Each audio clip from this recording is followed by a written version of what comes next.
ଆସନ୍ତୁ ଆଜି ଆମେମାନେ ମେରୁଦଣ୍ଡାସନ ବିଷୟରେ ଶୁଣିବା। ମେରୁଦଣ୍ଡ କହିଲେ ନିଶ୍ଚୟ ସମସ୍ତେ ସହଜରେ ବୁଝିପାରିଥାନ୍ତି। ଏହି ଆସନ ଦ୍ୱାରା ମେରୁଦଣ୍ଡକୁ ବିଶେଷ ଭାବରେ ଲାଭ ମିଳିଥାଏ। ତା ସଙ୍ଗେ ସଙ୍ଗେ ଅନ୍ୟ ଅଙ୍ଗ ପ୍ରତ୍ୟଙ୍ଗ ଗୁଡ଼ିକ ମଧ୍ୟ ଲାଭାନ୍ୱିତ ହୋଇଥାନ୍ତି। ସୁଷୁମ୍ନା ନାଡ଼ି ଉପରେ ଏହାର ପ୍ରଭାବ ଯଥେଷ୍ଟ ଭାବରେ ପଡ଼ିଥାଏ। ଶରୀରରେ ଅନାବଶ୍ୟକ ଭାବେ ବୃଦ୍ଧି ପାଇଥିବା ଉଦର ଜନିତ ରୋଗ ନଷ୍ଟ ହୋଇଥାଏ। ଏହି ଆସନ କଷ୍ଟକର ହେଲେ ମଧ୍ୟ ଅତ୍ୟନ୍ତ ଆଶ୍ଚର୍ଯ୍ୟଜନକ ଲାଭ ମଧ୍ୟ ମିଳିଥାଏ।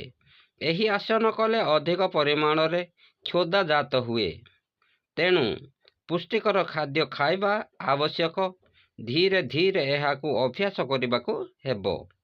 ବିଧି: ଆସନ ଉପରେ କେବଳ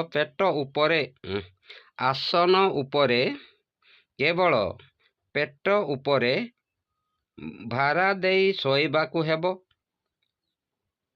ଗୋଡ଼ ଦିଓଟିକୁ ବିପରୀତ ଦିଗକୁ ଚକ୍ରାକାରରେ ମୋଡ଼ି ମୁଣ୍ଡ ଉପରକୁ ଆଣିବାକୁ ହେବ। ତାପରେ ଗୋଡ଼କୁ ଦୁଇ ହାତରେ ଧାରଣ କରି ହାତର ଦୁଇ କହୁଣି ଭୂମି ପ୍ରଦେଶକୁ ସ୍ପର୍ଶ କରୁଥିବ। ମନେ ରଖିବାକୁ ହେବ ଯେ ଆସନ ସମାପ୍ତି ସମୟରେ ଗୋଡ଼କୁ ଧକ୍କା ଲାଗିଲା ପରି ନ ନେଇ ଧୀର ଗତିରେ ନେବାକୁ ହେବ।